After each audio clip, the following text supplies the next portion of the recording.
السلام علیکم۔ ویڈیو دیکھنے سے پہلے ہمارا چینل سیفی انفو اسٹوری کو لازمی سبسکرائب کریں تاکہ ہر نئی آنے والی ویڈیو آپ کو بآسانی سے مل سکے۔ نبی کریم صلی اللہ علیہ وسلم نے فرمایا کہ ایمان کے بعد سب سے زیادہ تندرستی ہے اور تندرستی ہزار نعمت ہے، اس کے بغیر انسان کچھ بھی نہیں ہے۔ کیونکہ انسان تندرستی سے محروم ہے تو اللہ تعالیٰ کی عبادت بھی ٹھیک سے نہیں کر سکتا اور نماز بھی نہیں پڑھ سکتا۔ انسان کو جو بھی بیماری ہو وہ نامکمل ہے۔ کچھ بیماریاں ایسی ہیں کہ انسان کو کمزور کر دیتی ہیں۔ اگر ہم بات کریں اس بیماری کی، وہ یہ مکمل طور پر نامرد بنا دیتی ہے۔ وہ بیماری کا نام ہے جریان۔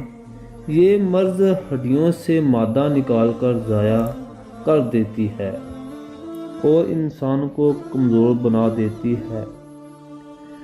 مریض کو ڈاکٹر سے یا کوئی حکیم سے رجوع کرے اور ساتھ اللہ کو بھی یاد رکھے۔ اللہ سے دعا کرے کہ عمل میں نے کیا ہے، شفا تم نے دینی ہے، اور اس بیماری کا وظیفہ یوں یہ ہے کہ سورۃ الحجرات سورت کو روزانہ 3 بار پڑھ کر پانی پہ دم کر لے اور اس کے اول و آخر 3 بار درود ابراہیم بھی پڑھ لے اور پانی پہ دم کر لے۔ اس کا استعمال یوں ہے: کھانا کھانے سے پہلے نہار منہ پی لے اور شام کو کھانا کھانے کے بعد پانی کو پی لے۔ انشاءاللہ یہ بیماری جڑ سے کیا ہمیشہ کے لیے ختم ہو جائے گی۔